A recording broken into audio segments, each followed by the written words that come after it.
Hey,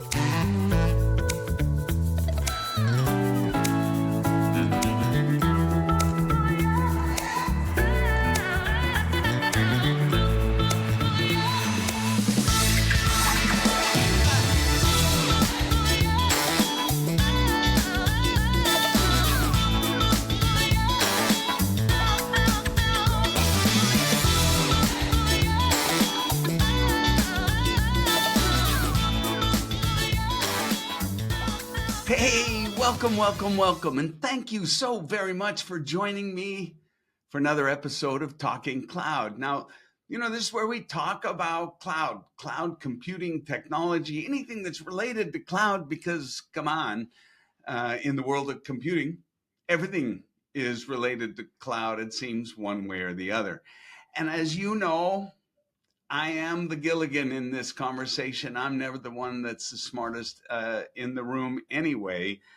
But God, man, I got a great guest today. This is going to be super cool from way far away in a remote land, and we'll hear about that. My next guest, is just like me, as you all know, heavy developer. No, this is going to be a fun conversation with Chris today because he has a very technical background after serving drinks and teaching guitar. He's been twiddling bits for a long time. It looks like a lot of Java, software engineers, principal software engineer, now called senior. I guess that means his hairline's moved back. He's been a tech writer, again, senior software engineer. He's obviously climbing up the ladder, developer advocate, founder of Right Ops. We'll hear about that in a minute. Then Sainsbury Digital Tech and Data, principal engineer there. So we're seeing a trend. Interested to hear his conversation. Now it looks like he's at Coralogix. He's been there for nearly 3 years. And I'm super excited to have Chris Cooney with me today. Chris, welcome. Thank you very much. That was quite the introduction. I'm going to take that. I'm just going to play that before every conference speech from now on, I think. Well, all I did is got on a surfboard and went backwards on your LinkedIn profile. So, I didn't dig into anything too deep. I'd love to have you kind of just talk about what you're up to. I mean, I don't care what you want to talk about, your past career, what you're doing, what you did last summer, wherever you'd like to take it. Oh gosh, any direction. Okay, this is a dangerous invitation for someone like me. I could go off in a million directions. Good. I will very, very briefly give a rundown of what I've been doing for a while now. So from a very early age, I basically decided I wanted to be a software engineer. I'm not really sure how young, but as young as I can remember, I was like, I just want to write code. It's fun. And messing with inspecting the, on the old Windows 98 machines. Yeah. I remember this really, really young, messing with looking at the HTML on the page. How does that work? And why is that a table element? What's a table element? And so on. And then in time, Curiosity. obviously, exactly. And in messing with it and changing it so it insulted my sister was a pretty common pattern in the web, in building these early web pages. And then over time, over the years, it becomes more advanced, and I started to pursue various qualifications in software engineering, computer science. Studied computer science here in Manchester, and then eventually, landed my first job as a software engineer, and discovered very quickly that a lot of software engineers want to be very focused on the problem that they're solving. They're very, very in the detail of what's in front of them. And I enjoyed doing that. I really, really liked doing that. And I worked that way for several years, but found that over time, I was much happier jumping between problems. And I enjoyed getting really into the weeds of something for a few weeks. And then I would be like, okay, what's next? I fixed that. I'm ready to move on. Yeah. Right? And so essentially. And I very, very, I had to work very hard not to become scatterbrained and too generalist. And so I had to discipline myself. And then over the years, worked my way up, senior engineer, principal engineer. At one point there was part of the leadership team. We were running over £100 million worth of on-premise and cloud infrastructure. We were there was 22 teams, hundreds and hundreds of engineers, all with various different strategies and skills. And I managed a portion of them, but set the technical strategy for most of them. Or I should say, actually listen to what they believe the technical strategy should be. And most of the time went with that, because one of the things I learned very quickly in leadership was that the teams know best. And it's my job to either unblock them and get out of the way. Or if I think I've seen something in another team, cross-pollinate that knowledge so they can collaborate with one another. And that was most of what I did as a principal engineer. And then one of the things I really loved was writing. I was writing engineering blogs, writing podcasts and all sorts of stuff. And I was introduced by Ariel, the CEO of Coralogix, to a role, developer advocate. I'd never really heard of it before. DevRel wasn't a term that was on my horizon. Right. And it was essentially all the things I like to do: write code, speak on stage, appear on podcasts, write content, whatever it is, and just do that all the time as a job. And I was like, wow, okay, this is pretty sweet. So I started doing that for Coralogix after having run my own writing company for a while, which was really great. And then in time, I just kind of kept going with Coralogix. Absolutely love it. Everyone knows I'm a big cheerleader in the company of the culture and the where we're going, the mission we're on. We're an observability company. It's an extremely competitive market, and it requires a company that are absolutely laser focused on what we're trying to achieve, what we're trying to do, which is uncover new ways of optimizing how people own their telemetry data, make sure that people can do whatever they want with it without fear of cost spikes and overages and so on. On top of that, bringing features that I believe are not only unique but potentially revolutionary if applied in the right way, and if engineers see them in the right way. So we're on a real mission to change observability. And of course, recently you may have seen we made like a $50 million investment in AI as well, artificial intelligence. We have an AI center of excellence in our Tel Aviv office, and artificial intelligence is becoming like a central cornerstone of the company, as indeed it's becoming in addition to many other companies as well. Yeah. So, where are you headquartered? Headquartered these days in Boston, but originally founded in Tel Aviv in 2015, 2016.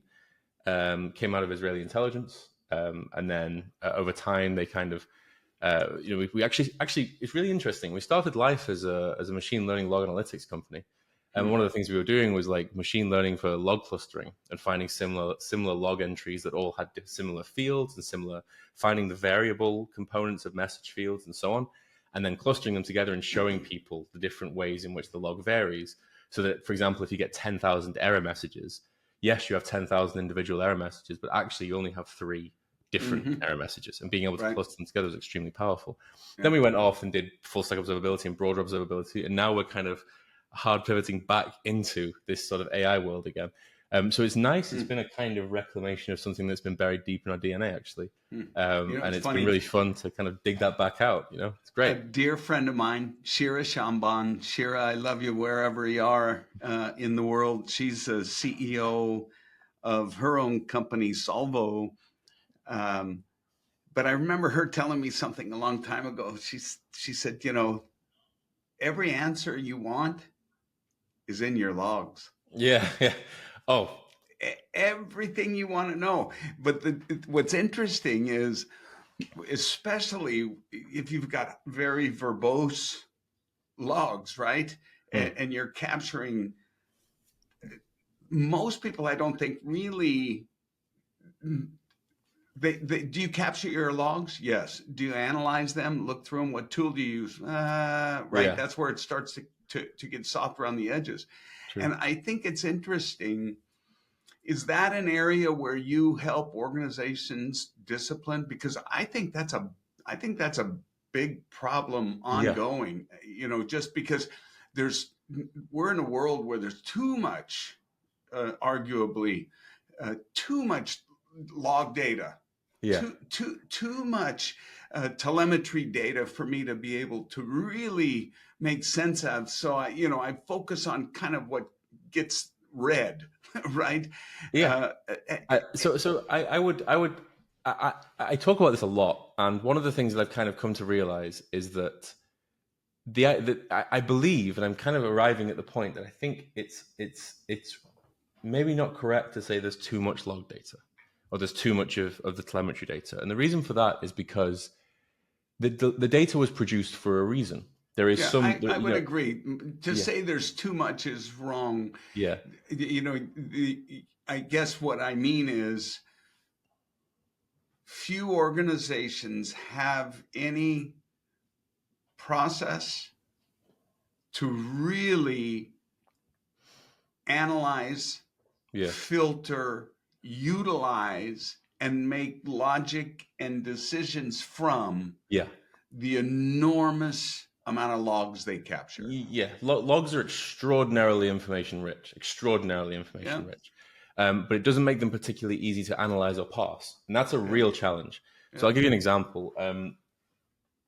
Something that we see a lot is there's something really bizarre about the way that we write logs. We tend to write these sort of half grammatically poor English sentences in logs. And it's like, but it always says something really remarkable and something really insightful. You know, user failed to log in because of some very specific reason that it would be difficult to track in metrics or in other forms of Mm-hmm. data. Um, the qualitative information is typically hidden away in plain English in the log or in the natural language of whoever's writing it. So the challenge then is to say, well, okay, we have all this log data. What is the most efficient way that we can process that data? Right. Because there's another problem with logs, which is that they are also probably the most expensive storage of information as well. Metrics are typically very, very cheap. Traces are like a specialized form of events where they say, well, event A and event B happened and event C happened, and it draws a line through all three and says, here's a full trace of all those transactions that happened. Brilliant. Right. But also can be quite expensive. But I would say logs are the most highly variable and also the most complex event Mm-hmm. structure that you're going to store. The question then, especially in a world, in the context of this podcast, where one of the things I talk about is the cloud didn't just make it easy for us to spin up new servers. It made it easier for us to spin up specialized infrastructure very quickly. So before, I remember my very first job, we had our own data center. We had about 25 blade servers or something. And they were all the same kind of blade server. And we were just running different stuff on them. One was network optimized for a load balancer. Right. But they were all pretty much the same hardware. Now, if I go into Amazon, I spin up an ALB or an ELB or an NLB. All Yeah. have different monitoring scenarios, by the way. All have different consequences. And then I'll spin up a server, but that server can be memory optimized, CPU optimized, network optimized, rewrite optimized. It can be optimized for faster startup. It can be optimized for cleaner shutdown, and it just goes on and on and on and on. Yeah. Or indeed, there can just be no server. It can be serverless.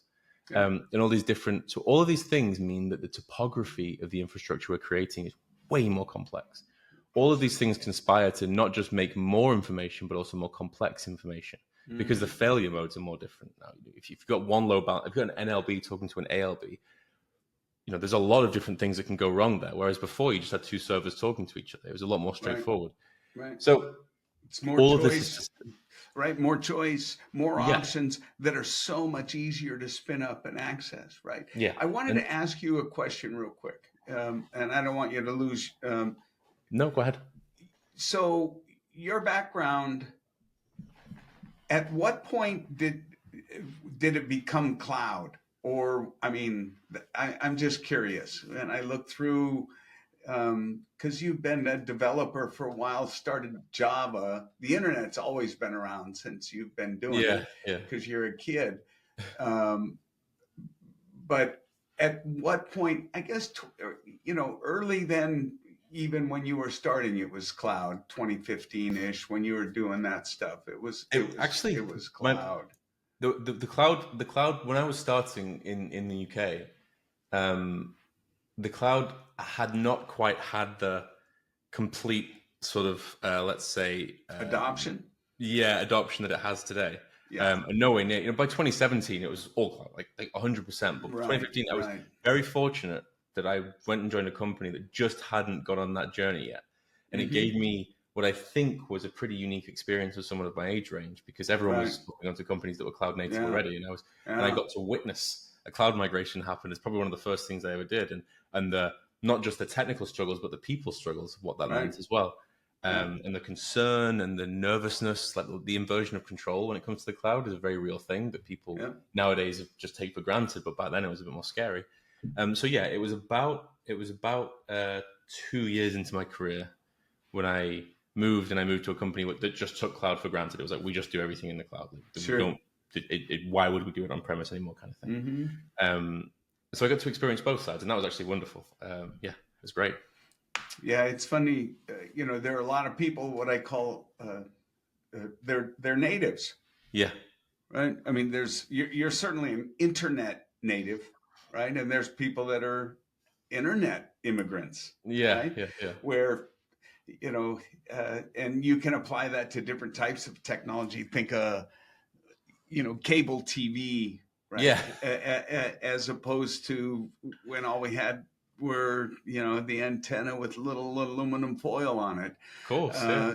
Right. So it's interesting when you have conversations. Just the other day, I'll tell you, my son, he's 23. He'll be 24 in just, I don't know, I guess in April. I do know he'll be 24. But he was talking, he and I were talking the other day, and he said, it's amazing what I don't have to know. Yeah. Because when I was describing directions to him, I was telling him, you go here to Chestnut and turn right on Pacific and go up. And, it was interesting how he doesn't have to know those things. No. He can just, punch in and it tells him where to go and doesn't. Exactly.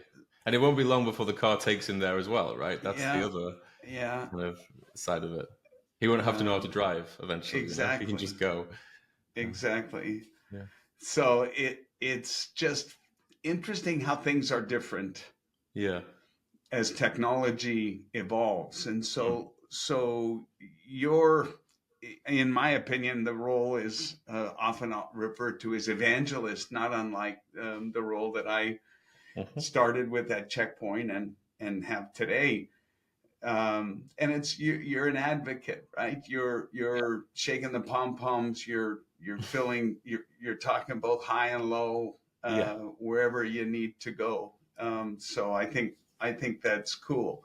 Yeah. So let's talk about, I want to talk about how you see. So I had an interesting conversation the other day about SaaS, but instead of software as a service, it was service as software, meaning, that it's gonna, everything I believe is going to move to a service. Okay. Mm-hmm. I just think that model makes a lot of sense to pay for it. And I guess I'm curious to hear, no different than I don't have a river behind my house with a paddle wheel to power everything in my house, right? I just pay the power company. And so I think that model will ultimately prevail, but I think it's also changing because of the kind of compute that we have, and the kind of storage that we have, and the kind of bandwidth we have that's persistent. When you put those things together, how is that going to change the compute paradigm, or is it? Yeah, it's a challenging problem. So there are. The first thing I think is that the good thing about SaaS, service-based pricing, is it's budgetable typically. So it's like I'm gonna strike up this deal with, I don't know, Cisco or whoever, some other company, and they're going to offer me some service that I can access through a browser, and I can pay for it on a monthly basis. Being able to predict your cost, I think, is one of the most important things for a company to be able to do, because if it's expensive, if it's predictable and expensive, it's so much better than something that's just completely arbitrary. And I think that's really important. So I think that's where the service-based sort of software, the SaaS, if you like, and as you implement it, like service as software as well, that's quite powerful. And that predictability, I think, is really cool. But there's one other component to it that I think is really interesting, which is it should be convenient. I see so many SaaS companies that literally are just a very thin website around a database. Sure. And the markup on those things are insane. And so it's a market that's also very full of companies and products that don't actually add that much value. Sure. That's a good point. They solve the minor inconvenience of having to build a relatively straightforward piece of software, Yeah. like paying for a SaaS subscription for a to-do app, for example, is no, I don't need to. Yeah. So the problems have to be big enough. That's going to be a barrier. We have to create bigger and bigger problems in order to keep the SaaS economy going. Fortunately for us, observability is one of those horizontal problems that just keeps. It's going to be there for a very, very, very long time. It's going to be a long time to get away from that. I was just thinking, I want to ask about observability because, I've seen this. I've seen iterations in the industry where there's new technologies, and as a result, the first step is always visibility. Okay. Right? I mean, if I can't see it, I can't do anything. I can't take action on it. I can't assess it. Right? So observability, it to me sounds different. Yeah. But absolutely requires the former. Sure. Yeah. I mean, I have to be able to see it to observe it, right? So, but I want you to explain for the Gilligans like me, okay, what's the difference between visibility and observability? What's the value prop that you're talking about? So, summary, it's very straightforward. Visibility, I imagine we have a black box. Visibility is just being able to see the black box. It's like, this is a thing, I can see it's there, I am aware of its presence, if you like. Okay. In control theory, it's like an old it's from the 70s and 80s, this idea of being able to understand a system's internal components based on its outward metrics. That's what observability is in the original definition of the term. It's being able to know what's going on inside based on what it projects outside. Okay. So a really great example of it. And then what we did in software, actually, just to add another layer to that, what we did in software engineering was we said, okay, but there's this other thing that people do, which is it's not just about the outward metrics. They have static, rigid dashboards that can't be changed, and they can just show a few things and nothing else. And so we decided to call that monitoring. We said, okay, you can monitor what's going on. Mm-hmm. Observability is the next layer where you basically have this whole sea of data, and you want to be able to query, access, slice, understand, explore and investigate, really, however you want. And that is observability. It's having all of these outward telemetry that's coming out of it and being able to do whatever you like with it, visualize it however you want, in order to, if you were a business person, you would look at it as in order to maximize the ROI on that telemetry. Mm-hmm. If you're an engineer or you're a product person, it's to get as many insights as humanly possible from the raw feed of telemetry that you're getting. And that is the mission of observability companies. It's to take raw telemetry and to turn them into insights that can be actioned. And increasingly, with the advent of artificial intelligence and so on, not only turn them into actionable insights, make recommendations, and then subsequently actually action those recommendations as well. Remediation is becoming a bigger thing as well. Right. Observability is basically being able to make sense and generate insights from the telemetry that you get in a flexible and dynamic way that you can do whatever you want. So, and this data, where's the data come from? I mean, talk a little bit about that. To rob from the title of this podcast, the cloud, typically, we still get a lot of on-premise actually, but by and large, you have a few different layers. You would have, at the very bottom of this layer, you have the infrastructure that's running services. The servers that are there for load balancers, databases, whatever it is, this underlying infrastructure. Then the next level up from that, you would have networking. So these are the things that are gluing various pieces of infrastructure together. And that takes many different forms, firewalls and load balancers again, VPNs, VPCs, and whatever it is that's necessary. And then on top of that, you have applications. And the applications are the code that's being written by a software engineering team, and they're producing a bunch of different, they're performing all sorts of different actions that are beneficial for that business.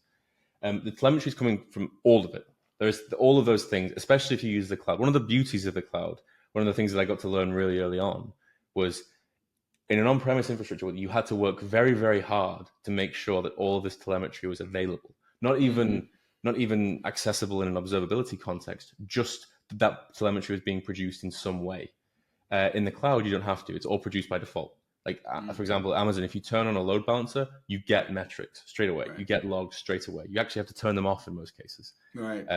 So that because telemetry that and signals takes up more space they can bill you for. So, but that telemetry and those signals by default is so fundamentally important, and that's typically the source of a lot of this data.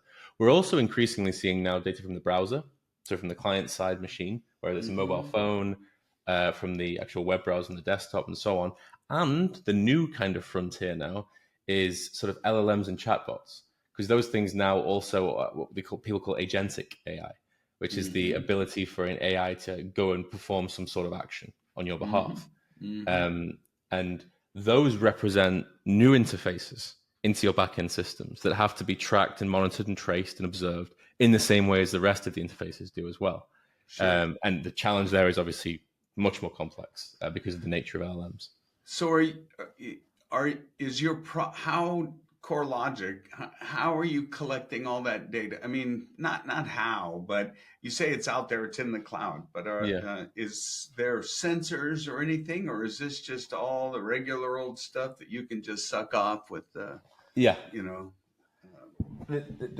So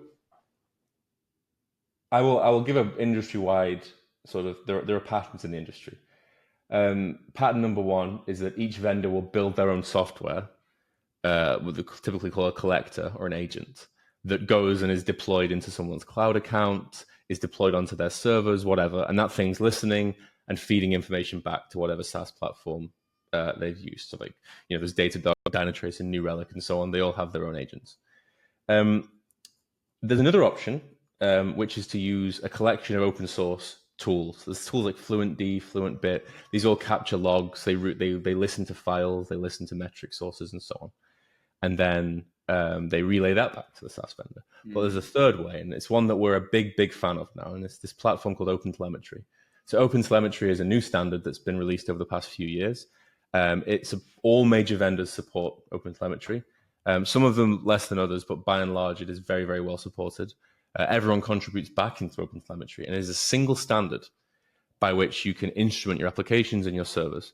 And the reason why that's so powerful is because it gives, the way I tell engineers and companies that I speak to is it gives you a negotiating position. If I use a proprietary vendor and I cover my code, my services, everything in it, and then I say, I don't like the bill from this vendor, I'm going to leave. It's not that easy. You have to refactor your entire code base. Right. Whereas in the case of, if you're using something like OpenTelemetry, you have a piece of middleware. You've abstracted the details of your vendor. And that's so powerful because I can say, I don't like this guy. I want to change the config and move on. When we migrate people into Coralogix, for example, we use OpenTelemetry because we like using it. It's a great tool. It's well supported, beautifully documented. And we understand it inside out. So we can onboard people in a vendorless way, give them they don't lose anything, no vendor lock-in, they maintain the negotiating position, and we can do it on their behalf. So those are the typical sort of major ways in which the telemetry data is collected from server, from application, and so on.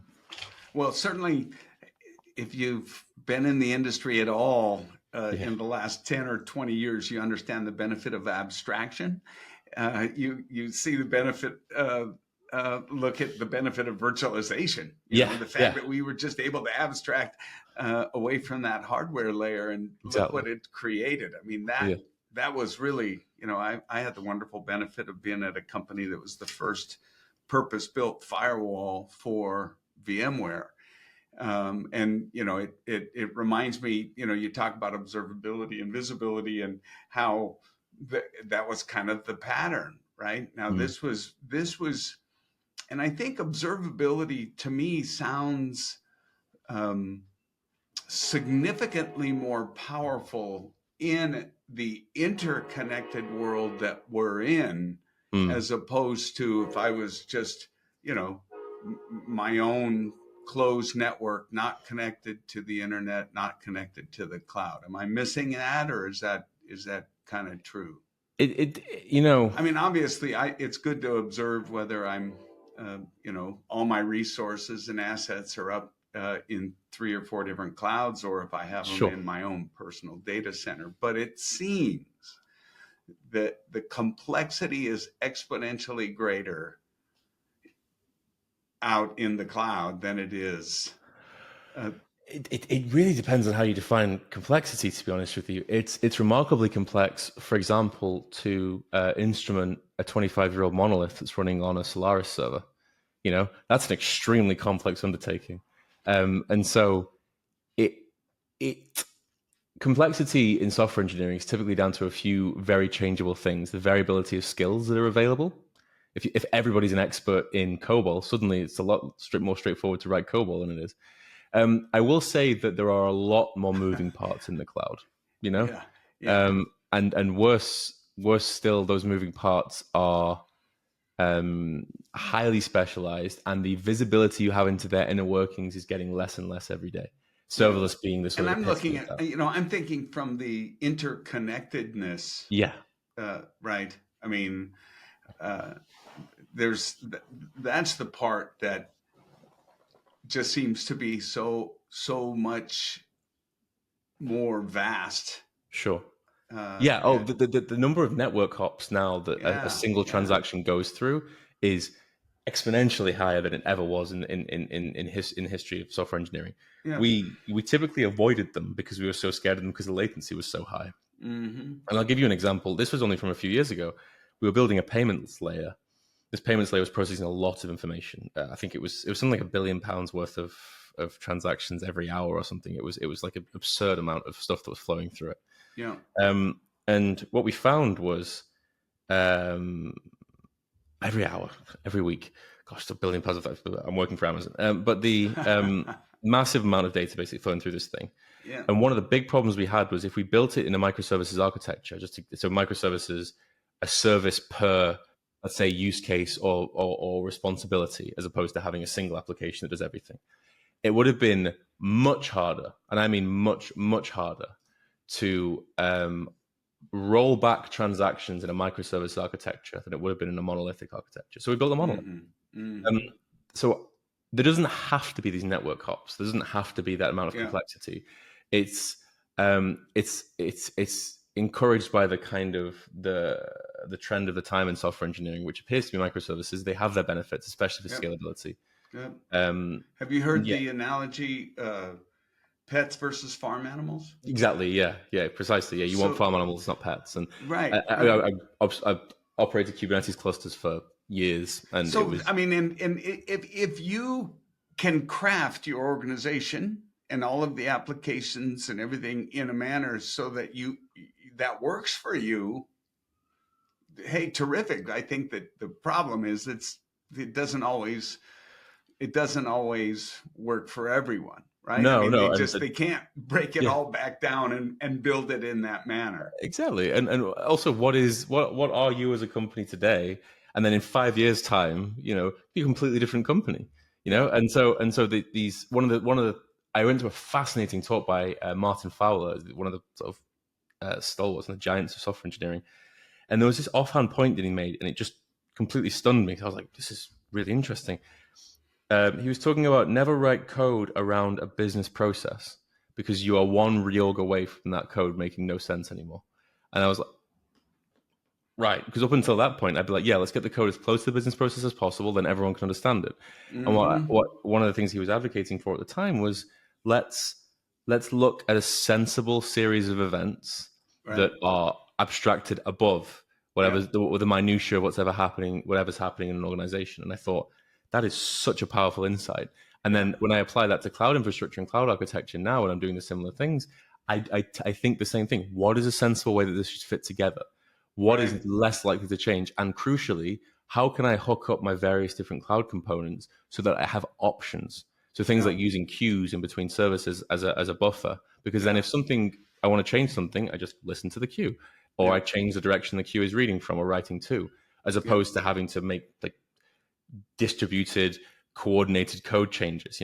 All these different architectural patterns that are fed in by these little. This was a small offhand comment that he's made, and it's impacted sort of 12 years of software engineering at this point. Yeah, fascinating. I was at Apple, and I had the wonderful benefit of having 2 level 3 briefings, and at Apple, a level 3 briefing is it's like 18 to 36 months in the future, and they don't share that with anybody, right? Wow. So it's really a big deal. This was, I'm talking 1989. Okay. It was extraordinary, but there was a guy who was actually the guy who wrote the Apple II operating system. Wow. Okay. Chris Espinosa. Okay. He presented. And it was fascinating to me because I remember him. Now, mind you, this was an era when Microsoft had Word and or Word Perfect, and they were putting everything in it, glossaries and dictionaries and thesaurus, and just getting these massive, huge applications. And so he was talking about the future of applications. And what he called them was applets. Yeah. He said the trend is going to be not to a word processing program that has a spreadsheet and tables built in and all this other stuff. On the contrary, he said the trend, and I see it here every day, right, is going to be an applet that's going to be able to plug in, and it's going to be for writing or for spell checking or for, right, that are very specific, that are all going to interoperate and interplay. And I thought it was very insightful. And then, of course, years later, you see it happening. Yeah, but I think, right. I think very similarly to what you're describing on having that ability to make easy changes and be focused on what you do best. Yeah. It seems, that what was it again? The technology that you use, the architecture, the open telemetry. Open telemetry. Yeah, that's interesting. Yeah, this idea of abstraction is, I think it's the it's a fundamental piece of software engineering and cloud architecture that I think is the most missing. If there was one thing that I think is missing from most architects that I speak to, and a lot of software engineers actually that I speak to, it is doing abstractions very, very well. I think people struggle with it. I think they agonize over what the right level of abstraction is, but ultimately, having some kind of buffer in between, especially you and a third party, is almost never going to cause too much pain, and is like a little insurance policy. It doesn't cost much to do, doesn't cost much to run, but if things go wrong, it pays off in a big, big way. And it's the same thing with business changes, with internally, it's the same thing with personnel changes. Abstraction greases the wheels, if you like. It speeds things up. So let me ask you a question from a Gilligan to a professor here, okay? Because I was blown away when I went to my favorite assistant, Claude, and I just, using simple Gilligan language, write a Lambda function to stand up a complete data center with full redundancy, including microsegmentation and zero trust architecture. And it went. Yeah. I mean, if you've never seen it, I mean, I suspect I've seen it. I mean, it's extraordinary.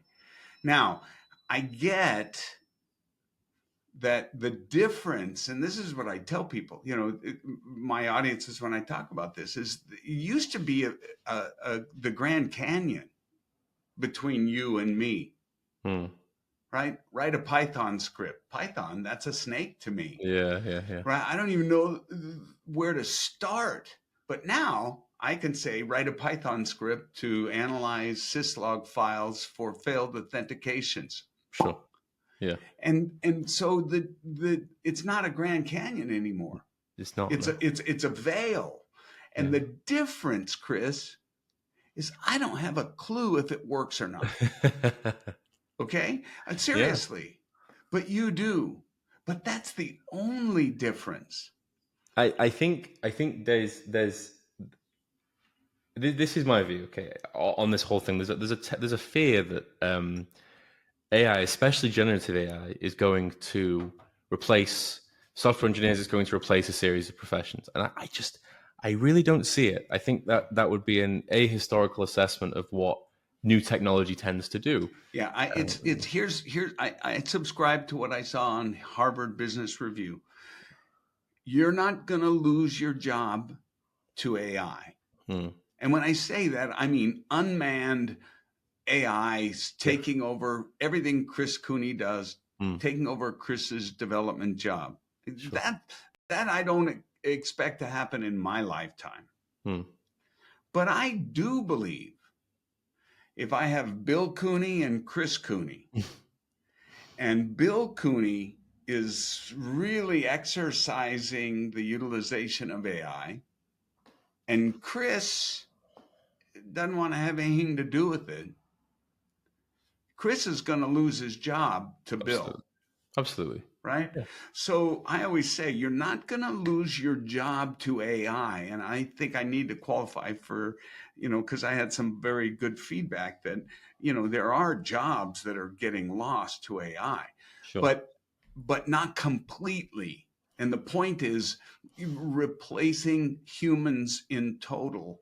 We're not, that's not, there's still got to be a human that's involved in it at some point, right? Yeah.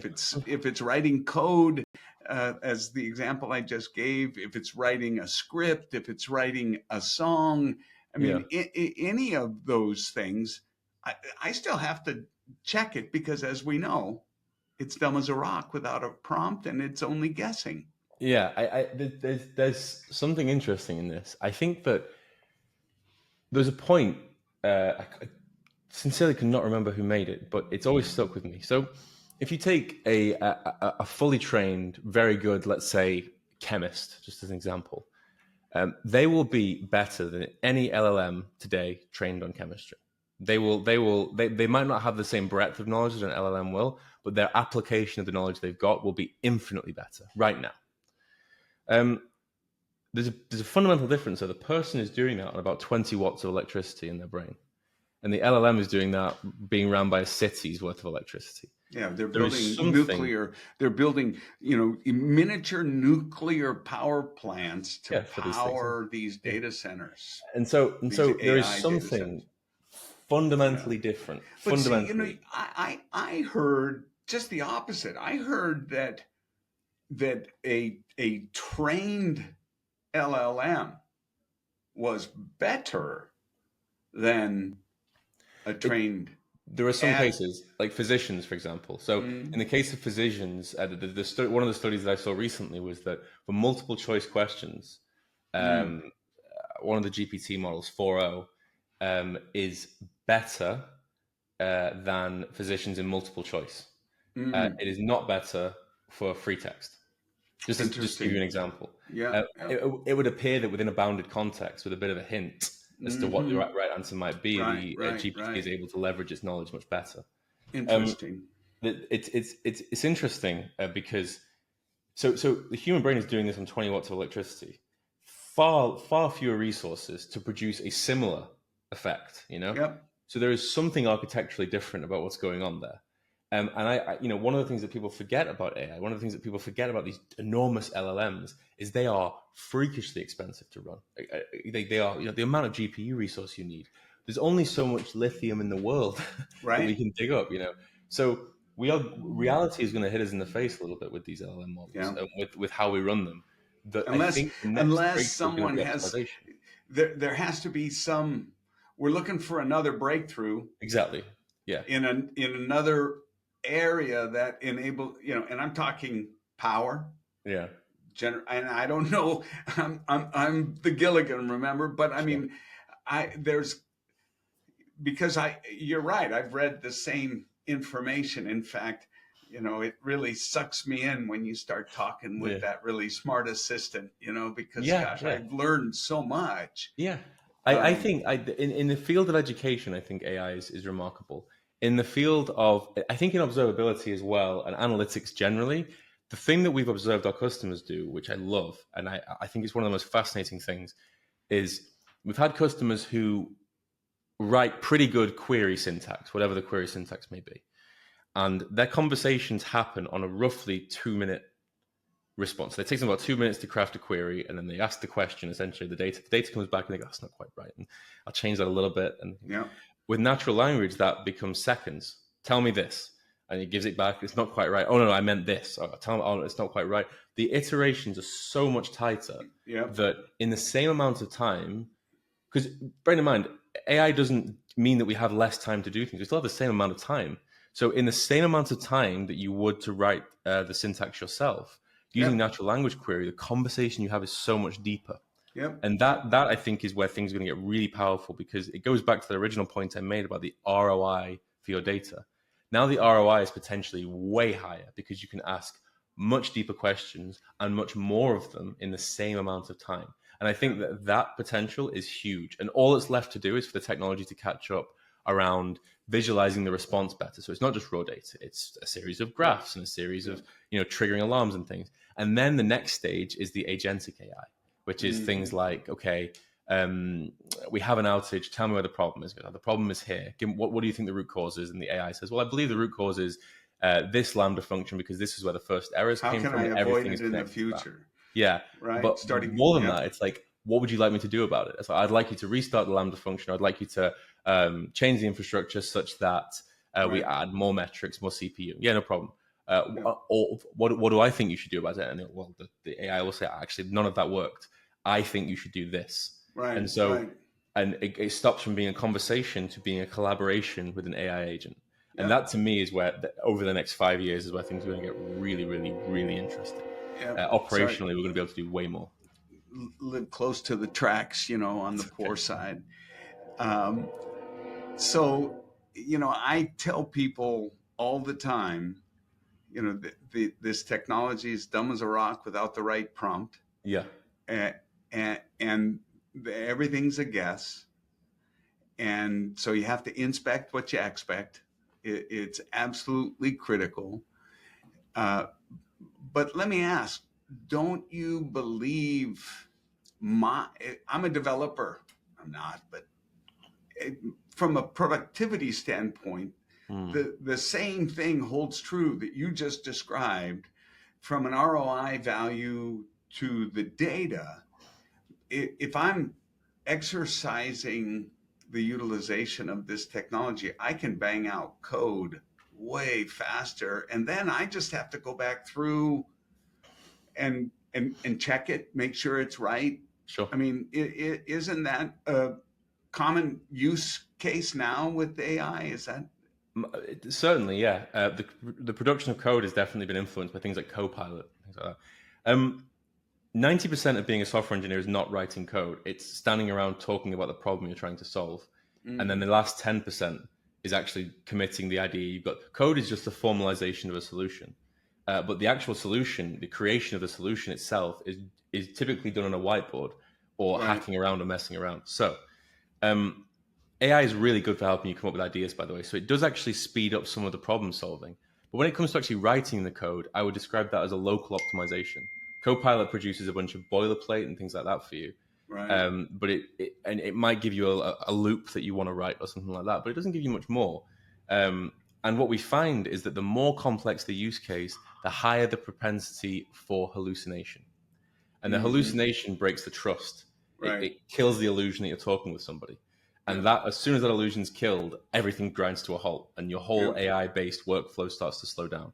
So I would say yes, definitely. Over the next year to 2 years, I believe that those developer tools are going to become even better. They're going to become smarter, and any engineer that's not using them, like you say, will fall behind. Absolutely, it's already happening now.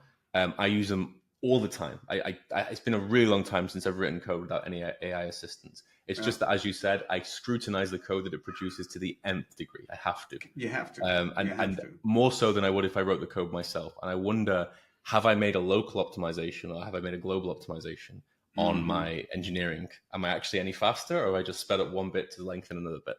That I don't have the answer to, but it's going to be interesting to see how that shakes out for sure. Yeah, that's an interesting point. I think, I think more than just about any technology shift or new, this is infiltrating virtually every aspect of our Yeah, lives. And I see that um, it's more than anything.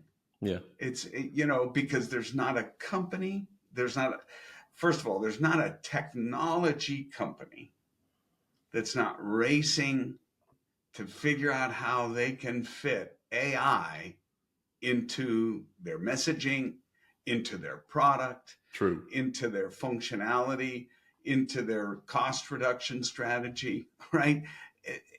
Every one of them, right? It's an interesting phenomenon Yeah, because, as I said, what I usually tell people is that, if you go to 0 to 100 million in 60 days, there's a lot of lemmings. yeah, Okay. There's a whole lot of people that are just going, oh, this AI stuff, and they're using ChatGPT, yeah. but no clue, right? No, no, no. And that's, I think, if there's anything that I've been an advocate for, kind of on my own, it's just get informed. Know who Yeah, Jeffrey Hinton is, right? I mean, watch some of his lectures, sure. read, there's some great resources so that you understand this. Yeah, Otherwise, you're setting yourself up for trouble potentially. precisely. Yeah, I think this we tend to, as people, lean ourselves towards extremes. So you have one camp saying it's all nonsense, it's just token prediction, don't we? And you have another camp that's saying it's sentient and it's going to take over the world. And Yeah, as is often the case, the truth lies between the extremes, where it's a really, really powerful tool yeah, if you know how to use it. If yeah, someone's using a hammer all their life, you don't just give them like a jackhammer and be like, "Good luck." You yeah. train them, A and it's bigger the same hammer. kind of thing. Yeah, give them a That's much more powerful tool. They need a bit of what, training as well. So yeah, how's that go? If all I know how to use is a hammer, everything everything's was a a nail. nail. Yeah, yeah, yeah. Correct. Chris, this has been awesome, man. I really appreciate you and your time. And this has been a lot of fun. Really Thank enjoy you. talking with you, man. Thank you very much for having me. Really Yeah, enjoyable. do me a favor here for my edification and the audience. Talk, give me the 3 minute pitch on Coralogix Yeah, and, kind of who that perfect customer is. I just feel, I'd like to know, and so sure. would my audience. Yeah. So Coralogix is a cloud native actually observability solution. Process logs, metrics, and traces. We have a security arm as well. If I was to describe the problem in observability today, it's the problem of indexing. Indexing, where you have a large volume of data. If you try to index all of it, you have this massive index store. Slows things down. It becomes really expensive to run. This is a thing that impacts a lot of the vendors as well. They have what's called an index first architecture. Mm-hmm. Coralogix, a few years ago, we decided we're not going to do that. We're going to pivot away from that. And instead, we're going to start processing the data in stream. So whether it's APM, application performance monitoring, or real user monitoring, which is the browser monitoring, a SIM, a security incident event management, Mm-hmm. SOAR, operations and Yep. activity resolution, so on. Whether it's any of these things, we can process that data in stream with no dependency on indexing, and then we can store that data back into the customer's cloud account. And what that translates to the customer is they keep their data in an open source Parquet format. They get access to all of the great SaaS-based observability features that they expect. And because they're not indexing, they can do so at a fraction of the price point of most of our competition. Most customers that move from an existing SaaS vendor in observability to us, they'll see anywhere between a 15 and 70% cost reduction as a Mm. result of that. And the reason why that is because we're not having to index. As a user, you're saying, hey, I don't want to index this data. I just want to index this few percentage points here. And when you do that, we save money because we don't have to index your data. And so we can Mm. push those savings back to you. And that's the mechanism at work. Look, the more efficient our customers are, the more efficient we are. Everybody saves money. That's the paradigm we're going in with. We've built all the major observability features off the back of that architecture. It's called Streamer. And now we are growing at an accelerant rate, and it's a 10x growth in the past couple of years, and we're growing even faster now.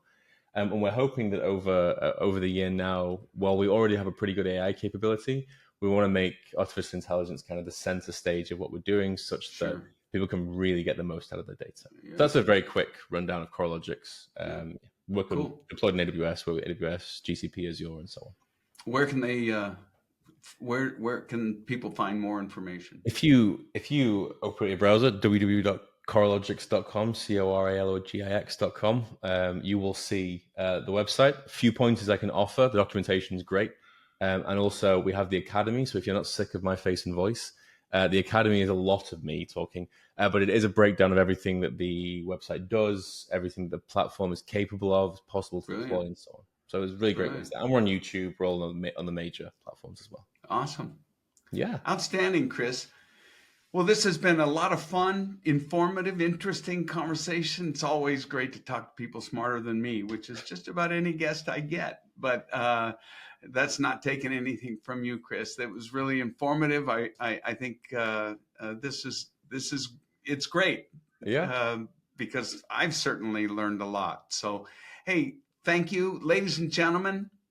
Another episode in the books. Thank you so very much for joining us for this episode of Talking Cloud. And I really, if you don't mind, tell your friends, share it, like it, come back next time. And we'll look forward to having you again on the next episode of Talking Cloud. Thanks so very much.